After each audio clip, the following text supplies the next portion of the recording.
Purple Daily is daily Vikings entertainment. We just want the Vikings to win a Super Bowl before we die. I will ride with this group. Seriously, man.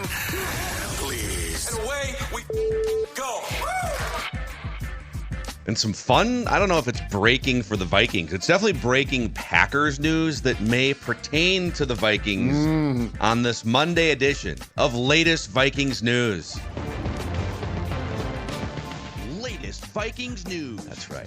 Are you saying that a team that has stolen Packers left and right, sometimes to great success, could do it again?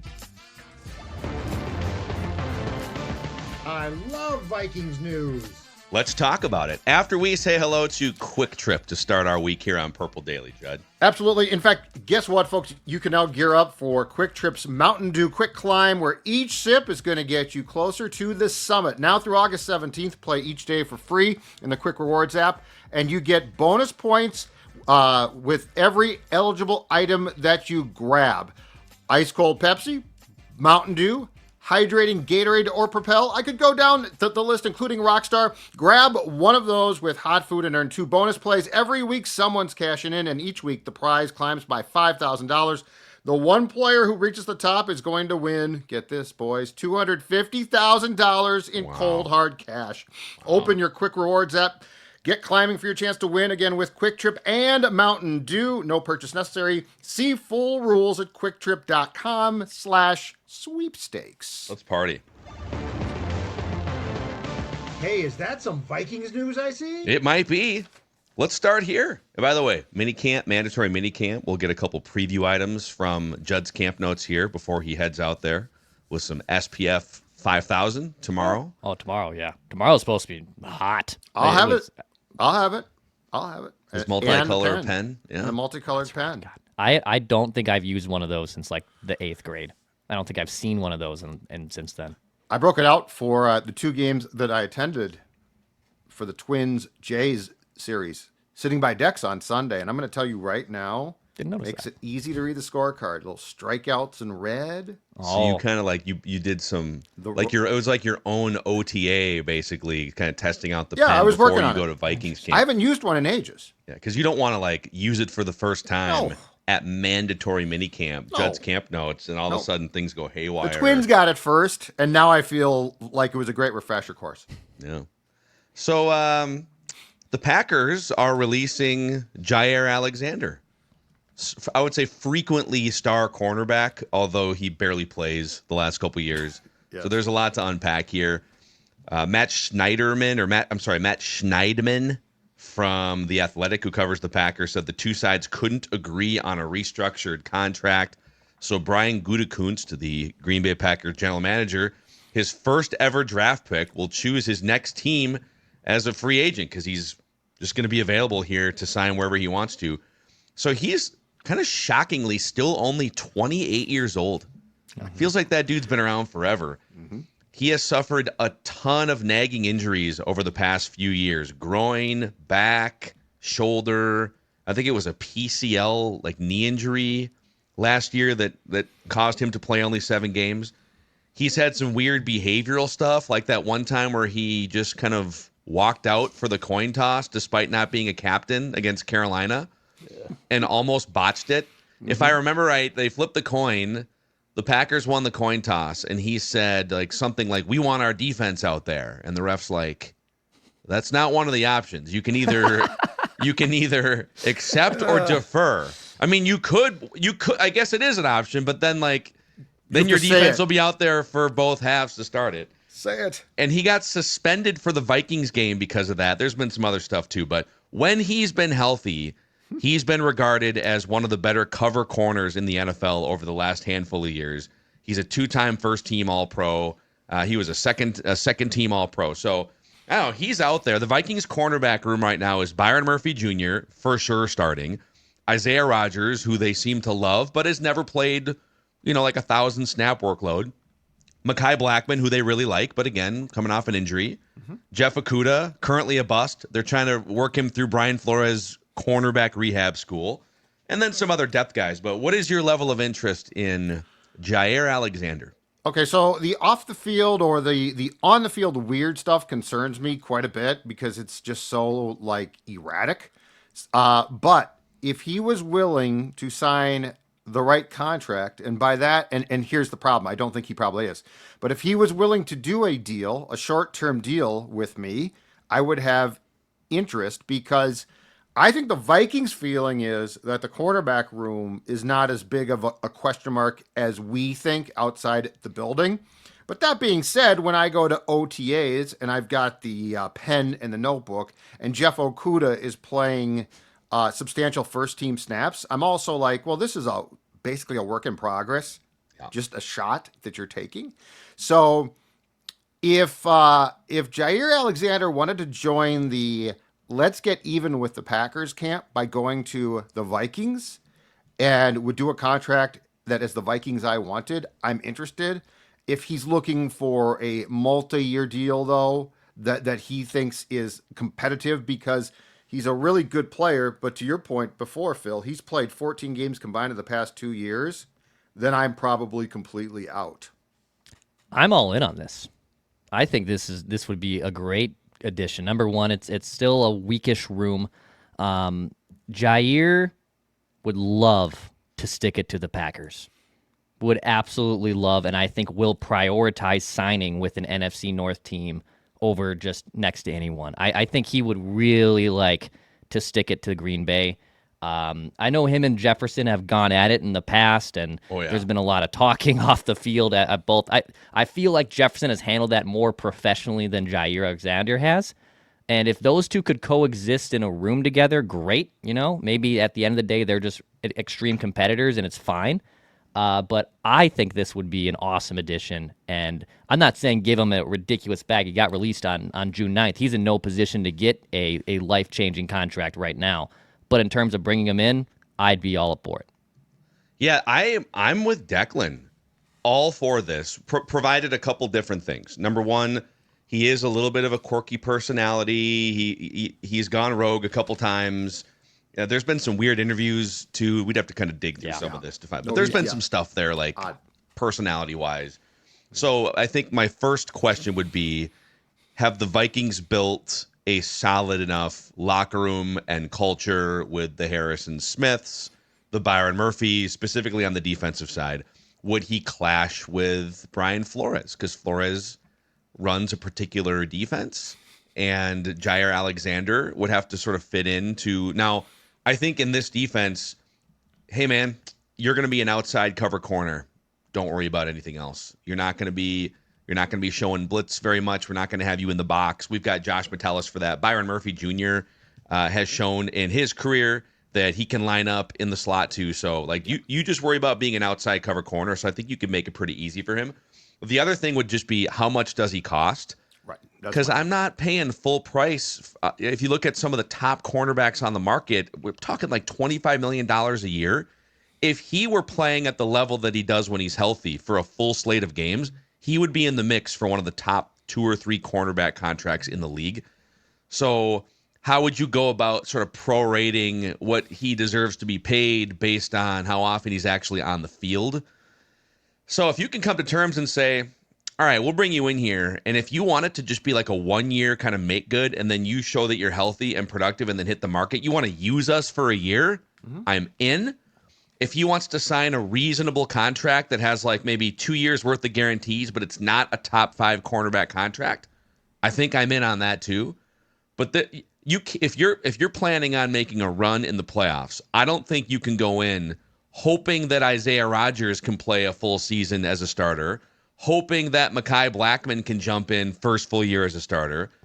You put those guys a little bit further down on the depth chart, and if they need to step in because of, a Jaire Alexander injury, awesome, you're loaded. But that is one of the positions that you would look at and say, is that a championship caliber room right now? If your goal is to win a championship, and they're talking about the Kwesi contract extension, ownership in their quotes is talking championship window. We will get to a note about JJ McCarthy and Aaron Rodgers that involves championship window. Is that cornerback room championship window? I don't think it is. A healthy Jaire Alexander makes it more of a championship caliber room. That's why the contract would be the sticking point. Like if he's going to get, if somebody, now it's very late in the game and a lot of teams have their depth charts set. That being said, this guy, if he's healthy, again, that's the thing too. He's not been, but if he's healthy, he can move the needle, but he is not like if somebody comes along, if you get one team that's like, well, we'll give, here's a 4-year contract, blah, blah, blah. I'm out for sure. If it's a 2-year contract, that's a Rob Brzezinski special. It looks really, really good. But then the meal comes out and it's like, oh, oh, wow, okay, this is a very reasonable meal. That's where I would that's where I would take a chance here. Yes, most definitely. But if he's going to want to get paid, like my whole platform to him would be, let's stick it to the Packers together. And we'll pay a little something. We're not going to rip you off, but we cannot pay you based on what you've done because the last 2 years, there's just not nearly enough of a sample size. And I would be curious too throughout this, because he is such a quirky dude, how many times he has not come back as quickly as probably he could have. Because he hates the Packers. He does. He hates putting on just those weird yellow pants. Super weird guy. I think he's just a super. But if he can play and he can stop receivers, I'm willing to put up with weird. Yeah, everyone smells like cheese. Yeah, well, yeah, I'm not coming back. I'm going to give it another week or two. By the way, when opposing quarterbacks target Jaire Alexander in his career, they have an 81.8 passer rating, which is like 10 points below the league average line for a starting quarterback. I think what would happen if the Vikings made this move, and there, by the way, there's been no like credible steam that it's too early here. Maybe something pops up in the next couple of days. Maybe Judd's camp notes can sniff around tomorrow, do some sleuthing. But I think what would happen is on the plays where you have 3 cornerbacks on the field, Jaire Alexander and Isaiah Rodgers would be on the outside. Byron Murphy, who played 325 snaps in the slot, would move toward the slot. Metellus can also play some slot. And then on the plays where you have only 2 cornerbacks on the field, I think it would just be Murphy and Jaire Alexander. Yeah. And then your depth would be Isaiah Rodgers, Mekhi Blackman. It's just kind of, you're gonna have to just kind of wait in line. And then Jeff Okudah, whatever, like becomes, I don't know, expendable. He's a trial anyways. Like you're not relying on Jeff Okudah at this point. The real question on Mekhi Blackman too that we don't know is where is he at, both from a health standpoint and from a play standpoint. So like that's one where the Vikings actually could be more confident than we think, but we don't know that. But Jaire Alexander definitely, if he's healthy, makes that room better. And I think that if your floor is, unless you think that Isaiah Rodgers is going to be, that everyone has missed the boat. I think he's been in the league for 5 years. He was suspended for gambling for 1. So I think he's played 4 years. But unless you think everyone has missed the boat completely and this guy is a stud, I think there have to be some definite question marks there too. Latest Vikings news. Let's go to this one before we get to a couple minicamp preview items from Judd here. So you guys all saw that the Aaron Rodgers saga finally mercifully came to an end when he agreed to terms with the Steelers late last week. And Jeremy Fowler, former Vikings beat writer, by the way, said this on Sunday SportsCenter. Rodgers definitely had interest in playing for the Vikings. He was looking at playing for one of those top elite play callers like Kevin O'Connell, but the Vikings' plan is clear from what I'm told. They saw this as a 3-year window right now to win a championship with a really good quarterback they like on a rookie deal that they can build around him with some pieces. They're going to go for it without Rodgers officially now. What do you make of the 3-year window to win a championship part of this reporting here from Jeremy Fowler? I think what he's saying is that it's a 3-year window pretty much with the current construction of the roster of guys that they signed in free agency. I think it's more than 3 years, but I think this is perceived as like if Hargrave and Allen, the defensive tackles, play 3 years here, that's really, really good. So I think what the Vikings were saying or thinking about was, do we want Rodgers immediately? Because like you do have some components of this team that are going to be gone pretty quickly. But I would caution against thinking that means like there's this magical 3 years and that's it. Because, if knock on wood, they start to draft better. If McCarthy succeeds, that ain't no 3 years, that's 10 years. So I think what we're talking about is the Rodgers consideration is JJ McCarthy prepared to be the quarterback of a team that they think, because clearly they do, can win immediately? But I like the fact that this is where, and I think we all agreed on this is where they landed. Like, I would rather go into this with JJ McCarthy in 2025 than Rodgers. But I think that you could construe that wrong by saying 3 years. What's that about? Well, look at some of the pieces that are going to be gone. Does not mean that they cannot be replaced. And in fact, if you find guys in the draft who are younger, actually be improved upon a bit. Yeah, I mean, look at some of the best quarterbacks in the NFL. Those teams are basically, not always, but pretty much cemented in there as Super Bowl window teams. Obviously, you have the Chiefs and Patrick Mahomes. Josh Allen and the Bills have been in a Super Bowl window for the last 5 years. Lamar Jackson, I know that team has fallen short a few times in the divisional round, but they've been in a Super Bowl window. They've been winning games a lot. You know, the San Francisco one's the interesting one, right? Like, that might feel like, we might have missed that boat. Like, I like Brock Purdy. I stand for my guy there, but I do understand, is that window now back open? Is it just marginally open? So, yes, like the rookie scale contract part of this, of course, like he's getting paid peanuts for the next 4 years. But if they hit on this and McCarthy joins the company of those other quarterbacks I just listed, then you are pretty much always within a Super Bowl window. Yeah, that's the thing they have to figure out over the next 3 years is if he's pretty good, but the biggest benefit of JJ McCarthy is the fact that he costs almost nothing and you can build this incredible team around him, then it's a 3-year window. And then you get to a point like Dex brought up Brock Purdy where you have to decide, okay, he's not Patrick Mahomes, but we also don't want to lose him, so I guess we'll pay him and just try to be much more precise with our drafting and find some hidden gems in free agency. But if McCarthy over the next 3 years becomes one of those dudes, like top 5 or 6 guys in the NFL, then we're talking a 10-year Super Bowl window, and some years will be more competitive than others, rather than a 3-year window. This is, if my counting is right on this, so the free agency era is like a little over 30 years old in the NFL, right? Like the early 90s is kind of the 92, I think, is when when Plan B started. Unrestricted started a few years after that. So it's like 3 decades of the modern salary cap structure where Correct. if you do have a cheap quarterback, you can build a roster out. And this would be now the 5th time that the Vikings have handed the keys to a young, fairly highly drafted quarterback. So McCarthy, and then if you go all the way back, Dante Culpepper was the first one. I would put Tavares Jackson because he was a 2nd-round pick in that category. They tried to make that a thing for a couple years. Like, all right, we like this guy. He's athletic. He can throw the ball. And then Christian Ponder and Teddy Bridgewater. And this is, I think, pretty clearly the best the Vikings have been set up in those 5 instances where, all right, let's see what happens with this young quarterback. Mm-hmm. This is the best they've been set up infrastructure-wise, roster-wise, right? Like Dante had an incredible offense. Offensive coach, Randy Moss, Chris Carter, Robert Smith, pretty good offensive line. But that defense in the early 2000s was a disaster. They were almost always a bottom 5 or a bottom 10 defense. They even with a bad defense, a young Dante Culpepper with infrastructure and weapons was able to take that thing to an NFC Championship game, to win a playoff game at Lambeau Field on the road in 2004.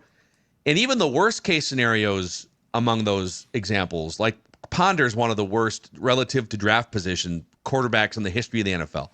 T-Jack wound up being a bust. But because those guys were so easy to move off of and you had the freedom financially to build a roster, even those guys went to the playoff. They won 10 games and a division title with Tavares Jackson kind of as the starting quarterback. So this is definitely the best they've been set up trying this in the 30 years of the modern financial structure of NFL player movement. I think the thing now in retrospect, and this was alluded to, but no one knew for sure of why Rodgers intrigued them, is he is playing for very cheap in Pittsburgh. And I'm willing to bet he might have taken less here. So I think that I think their conundrum was, holy cow, this guy is going to, he's going to play for 12 mil base. heck, in 2009, Favre made, if I'm not mistaken, in base $1 million a game. He made 16, and then that, if I believe, that went up, unfortunately, in 2010. So I understand what the conundrum was. I would say this though: Aaron Rodgers is a great name, okay, and Brett Favre in 2009 was actually coming off a pretty good season with the Jets until he got hurt. But all of that being said, Aaron Rodgers is a big name.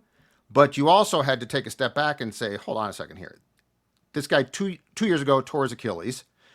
Last year, he wasn't a complete disaster, statistically, certainly, but he also played for the Jets. So I think at the end of the day, they came to the correct conclusion, and I would rather see if this will work with McCarthy. And if it does not work, I don't think that means, well, they screwed up, because with Aaron, it would have worked. Yeah. Aaron is more of a philosophy now, oh my God, it's Aaron Rodgers, than any type of certainty. Well, I mean, just straight up right now, if you had to put an uncomfortable amount of money or assets on JJ McCarthy first year as a starter, or Aaron Rodgers age 40 or 41, who has a better season with neutral circumstances? Let's say you got to test drive both guys with the same Vikings infrastructure. Mm-hmm. Which one would you put an uncomfortable amount of money on to have a better season? I think I would take the 23-year-old JJ McCarthy. Yeah. At this point in time, yes. Mm-hmm. Absolutely. Yeah. I could see where, we had these discussions earlier in the year. You could sort of talk yourself into, if you're Kevin O'Connell, man, this dude really wants to play for me. It's right. Aaron freaking Rodgers. We can talk ball at such a high level, and what if we just did it for 1 year? You could see how those conversations would be a little tantalizing over a cocktail late at night in KOC's office. But there's only one quarterback in the history of the NFL who's played at a really high level at that age, and it's Tom Brady, and to this point he's the exception. So yeah, and Aaron also, he would have blown smoke up KOs, about, hey man, I'm going to come in and I'm run you're the guy. But when push came to shove, do you really trust him not to go rogue at times? I certainly don't. Yeah. I think with McCarthy, you've got a lot more of a moldable commodity for what you want to do. And at the end of the day, KO is going to play a huge role there. At the first sign of trouble with Aaron, I simply do not trust him. One more thing on this here that came across this morning. Anybody got any Vikings news? Our guy Peter Schrager, who's now on ESPN, going on all the different platforms. So he was on Get Up this morning. And I will just summarize the talker and throw it at you this way. Schrager came on, and they were doing Schrager bombs. It was a combination of opinions, but also some reporting. And he said, based on his own gut feeling and what he's kind of hearing, he feels like there's more pressure on JJ McCarthy to perform at a high level quickly than there is on Caleb Williams, the number 1 overall pick, because the Vikings are ready-made. Everything is just sitting there for the quarterback to step in the car and drive it. And if you fail, there's going to be a lot of disappointment internally, externally. Whereas Caleb Williams, you got a new coach. The Bears have been garbage. No one's ever thrown for 4,000 yards. He can kind of ease in. Yeah. I understand that asking the question of who is under more pressure is one of the most vague, nebulous, impossible to quantify sports talkers. But do you agree or disagree with Peter Schrager that there's more pressure on JJ McCarthy than Caleb Williams? I think if you parse that question apart, though, and say who has more expectations, because, keep in mind, too, and we're all sick of hearing about, well, the Bears are going to do this and the Bears could do that. Okay, let's put that talker aside and address this just as 3 football guys who do a football show, and we love to talk ball. Football. I agree with Peter Schrager 100%. The Bears have a new coach. The Bears have certainly made some improvements, okay? But the Bears are still the Bears until they prove that they're not the Bears. The Vikings are a team that I feel is perennially far more consistent. And when you look at what they've done, and you look at what they did in March, went out and spent, the most amount or the second most amount in free agency. They took a team that was good and bolstered it. They solidified the offensive line, the defensive line. The offense, if healthy, has very few like holes now. It's like, oh, the right guard is a mess. Well, actually, it's not now. You spent a first-round pick on a left guard. You went out and traded for a running back who now gives you a 1-2 punch.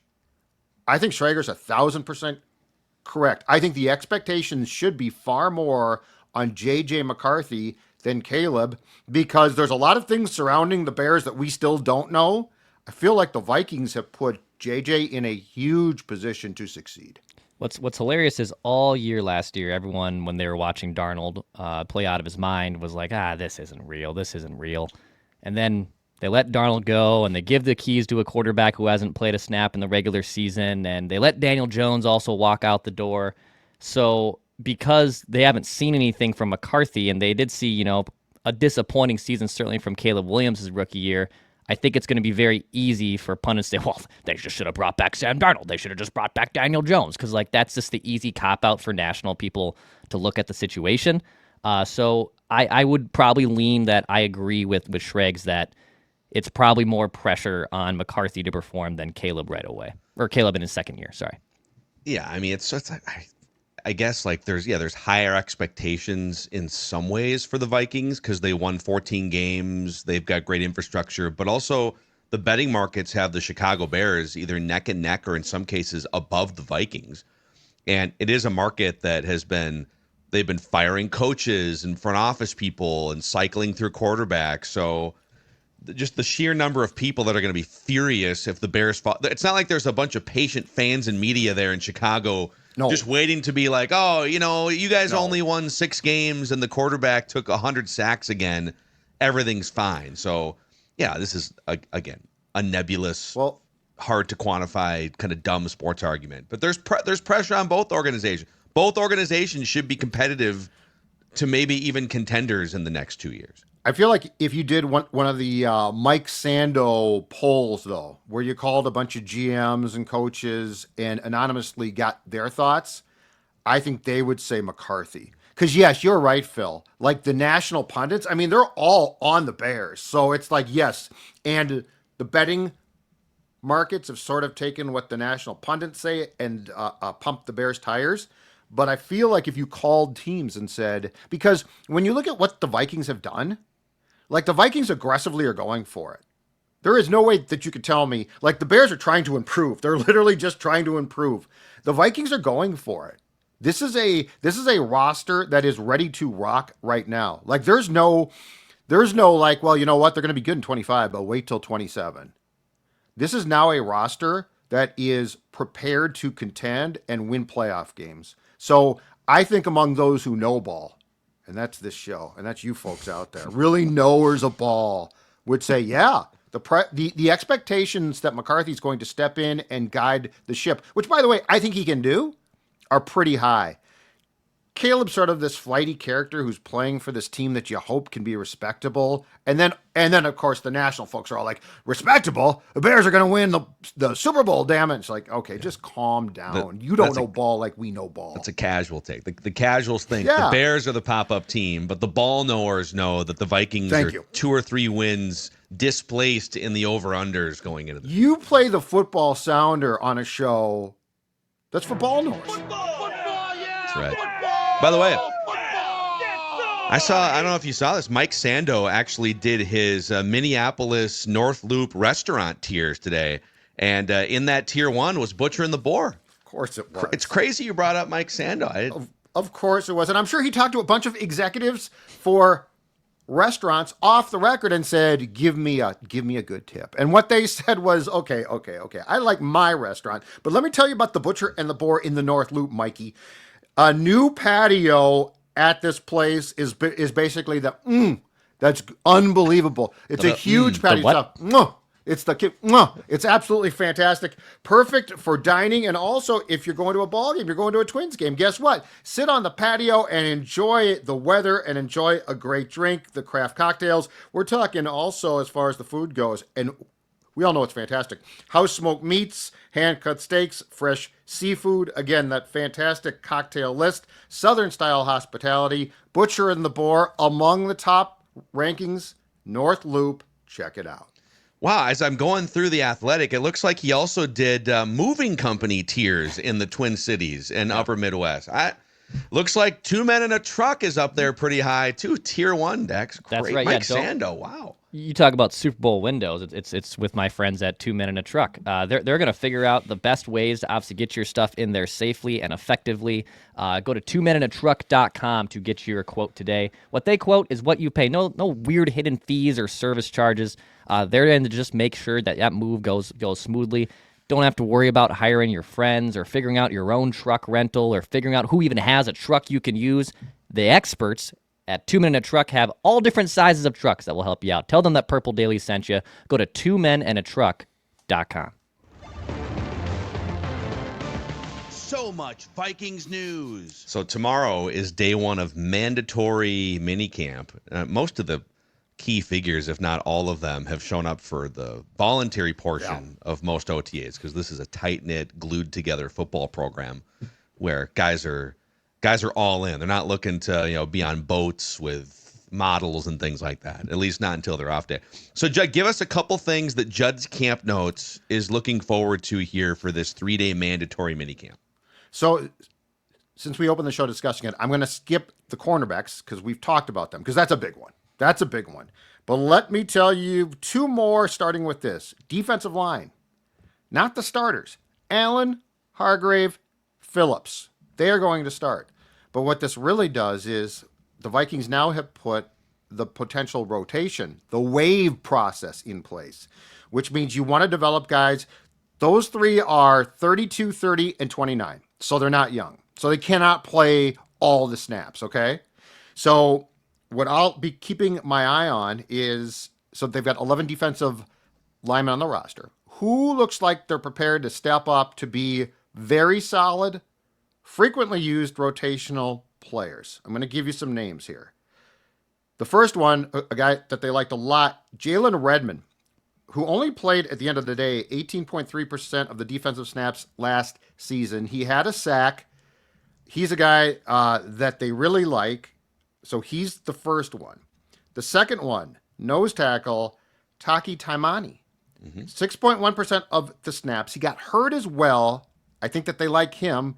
And the third one, and this is a little bit more of a dark horse, but 7th round pick, 2024, Levi Drake Rodriguez, who only played 0.53% of the snaps. He barely played. LDR on the streets, by the way. Okay. LDR. And then another guy with 3 names, but a hyphen. 5th round pick in April, Tyrone Ingram Dawkins, who had 3 sacks in 14 games with the Georgia Bulldogs. So it's not so much that I'm going to be keeping an eye on the defensive line starters, but it's actually the guys behind them. Because the Vikings have had, I would say, an insufficient rotation of defensive linemen in Brian Flores' first 2 seasons. And I think this is the year that you're going to see them make a real concerted effort to have wave rotations where they're far more comfortable using guys and don't have to rely on a guy, for instance, like Harrison Phillips as much. Wave rotations. Football. Yeah, it's kind of the Eagles have kind of done this at a lot of their defensive positions. Yep. Really, some of it's injuries. But I think you nailed it. You're not bringing in 31 and 32-year-old really high end. I will give them defensive linemen here to play 1,000 snaps. Those guys, if they settle in 500, 600, 700 snaps and keeping some fresh legs out there. I continue to hear great things about Levi Drake Rodriguez, but obviously he is a 7th round pick from a really small college, and there's just a learning curve there, physically and everything else. So, but you know what it does? It takes pressure off because the last couple of years you're going in with kind of just random guys, the Jonathan Bullards. These are NFL players, but they're not like needle movers, and you're hoping that Jalen Redmond can step in and kind of save the position, or Levi Drake Rodriguez. Yes. And that is no longer necessary in 2025. But if those guys can come in and with their 12 to 15 fresh snaps apiece, create some havoc once in a while, and most importantly, maybe learn behind some of these veterans. That's a better stew than what they've put out there the last 2 or 3 years. For sure. So in Flores' first year in 2023, they had Phillips starting with Bullard, and if you guys recall, former Packer Dean Lowry. nuts, right? Old That was Dino. a big nothing. A frequent when we used to play Judd guesses the PFF grades, you could pretty reliably guess Dean Lowry for the bottom three and be right most weeks. And then 2024, it was Phillips, Bullard again, and Jerry Tillery, Old Jaire. who had been a first-round pick but busted, and he's actually now signed with the Chiefs. The interesting thing is 2-year starter Jonathan Bullard, gentlemen, still unemployed. Interesting. I think So- he's still like an NFL player, Yeah, but he's but it just he's more speaks of to a his depth guy. Jagness. Yeah. Jagness. That's a good shirt idea. Sir Football. Jagness. Sir Jagness, you're just, and Jonathan that's Bullard. fine. You know what? I ain't no Jag, so good for you, Johnny, but, I mean, you're a Jag. I think we've come up with a new, the NFL. The NFL just added like the offensive lineman, the Protector of the Year award.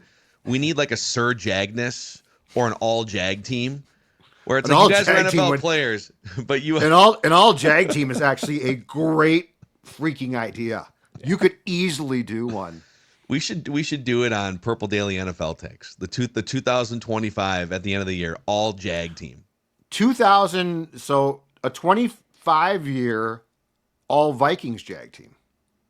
Wow, dude. Okay, July content. This could be fun. Good July. I'm going to add this to our Because I list. mean, there's June, been July some concept, great yeah. Jags, and so a So Jag. like this is like all time, like last 30 or 40 years. So they have to be guys that played at high volume, yes, Yep. but they were Correct. ultimately just So since they just 2000, existed. so since 2000, yes, guys who played, so they can't be busts, but you're also like that guy is a real Jag. I love this. Who's the quarterback on that team? Brad Johnson, right? Well, I got to think about this. Is gonna. yeah, it's I got to put the Castle. old brain to work. Castle Oh, might be Castle. ooh. He Matt was Castle. solid, but he It's Yeah, got to most be like Jag. these are just kind of average to maybe below average players, starters at their positions, right? And just a Vikings Jag too. Bobby Wade. yeah. So like Bobby if you Wade. starred elsewhere Yep. or were a bust and came here and jagged it up, you're a Jag here. Is KJ Osborne? Is he just on the cusp of being past a Jag? He played a lot of snaps. Yeah, this is Probably where I a little struggle with like disrespectful. if you were the third receiver behind like Diggs and Thielen Yeah. or Jefferson or whatever it was Jefferson and Thielen. I almost feel like a Jag is elevated a little beyond where he's supposed to be. Jerome Simpson. I'm trying to think. Yeah, more so that I think that's because he definitely played a was lot. not a third guy. He played a lot. Yeah. Like at the end of his Vikings tenure, that's not true for the entire thing though. Bernard Berrien was a Jag, but that was at the end, so it's probably not fair to make him a Jag as a Viking. Yeah. I have a controversial one. Is Kyle Rudolph on this team? No. I'm amazed the you think show he's didn't above go the Jag? dark. I'm amazed we're still on. That somebody didn't click. I don't think did he ever come close to 1,000 yards? Oh Like, no! he's a No, good I'm player. saying I'm surprised Kyle doesn't watch the show or monitor and just cut the show. That's a wow. No, he's not a Jag. His career high was 840 Dude, that's yards. super controversial. His second most yards in a season. What would you guess? I haven't pulled up, so Judd has to do it. Sorry. His most was what? 840. Second most was 645. Wow, 634. Yeah. Okay. Not bad. Yeah, I mean, Pro Bowls, I'm just caught 50 touchdowns. I don't know. it man. is a over hot, 40 years. it's it's a flammable take that I absolutely love.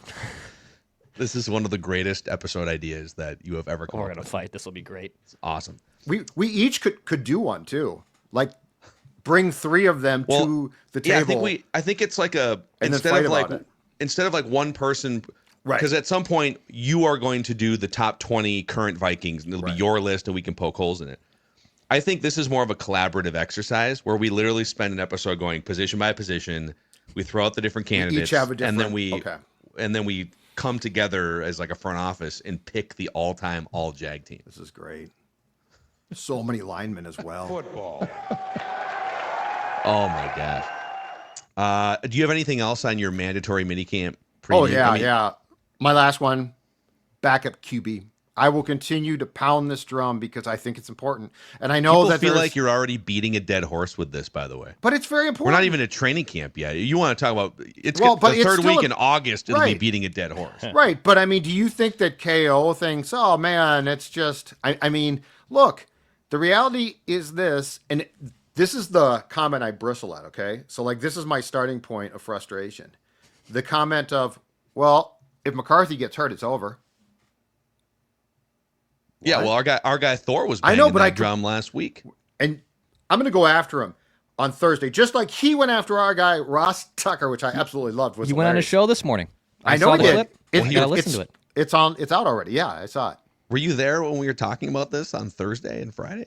Yeah, I was. I'm just saying it's actually posted. You never know. Maybe he didn't go through with it. Maybe Ross wasn't going to go through with it. No, I did see it this morning. Yeah, I so saw it. They did it on Friday at 8 a.m. and waited 72 hours to they drop popped it out today. Yeah, had to edit out all of the Thor propaganda. That's what I'm saying. Yeah. But how can you say the season, like when you have signed this many guys, right, and you have a team that's this deep, how can you just say, well, if McCarthy gets hurt, who cares who plays? Like that's one of the most absurd. That's absurd. If Brad Johnson gets hurt, who cares? Who cares who plays in 1998? You might as well just, forget about the season. Right. If Sam Bradford gets hurt, right. Who cares at that point? What's the And difference? when Teddy did, they had no one to back him up, and they had to make a trade that, to this day, the first round pick. Like, if you think the Vikings made some huge mistake back then, how could you send a first-round pick? Go back and look at that roster, and you tell me that you were going to walk in that locker room as Zimmer or Spielman and say, okay, boys, Sean Hill. Yeah, there's a human element to this and by the way, a competitive element. The examples we just listed, 1998, your starting quarterback. People forget about in 98. Brad Johnson was the starting quarterback in 1998. And as an insurance policy, they had a good veteran quarterback in Randall Cunningham that hadn't really played much the last few years, but a guy that had played at a high level before, steps into the greatest offense of all time, boom, and they should have won the Super Bowl or at least gone there. Yeah. And then 2017, the 2 years removed from the Teddy Bridgewater thing, Case Keenum wound up being a guy who I think still holds the record for most yards thrown in college football. Now he was much more of a jag backup than Randall Cunningham, who probably, if he hadn't gotten hurt in the mid-90s, had a Hall of Fame case going there for a while. But, yeah, I'm with you. Howell might be fine, but my point is you can't just assume that. And can you imagine if McCarthy got hurt, which, by the way, is very plausible. He got hurt last training camp. And KO's like, I hate all my backup QBs, but you know what? What the hell? That is complete malpractice. And by the way, he's not going to do that. So I'm monitoring. I'm not saying I'm already cutting Howell, but I'm monitoring closely because it becomes a very important question. Because when it comes to McCarthy, if you gave me a pie chart of concern, I got a lot bigger piece of pie on injury than I do failure. Yeah, that's fair. So if you think it's a dead horse being beaten right now, then Judd's Camp Notes has something in store for you. Ladies and gentlemen, day of training camp. You know what? Let's tell the truth here. When it comes to quarterbacks, if you don't want to talk about them, you need to find a very niche podcast that doesn't talk about quarterbacks at all. Because you're not going to find it. I mean, I do feel like we spend a lot of time on the guard situation. In fact, there was a snippet of, I think, Feedback Friday that considered firing the special teams coordinator. So, yeah. Latest Vikings news. So that's your latest Vikings news. There's actually some more stuff we can sprinkle in throughout the week here, too. I know ESPN's FPI, their Football Power Index, actually laid out the entire season projection.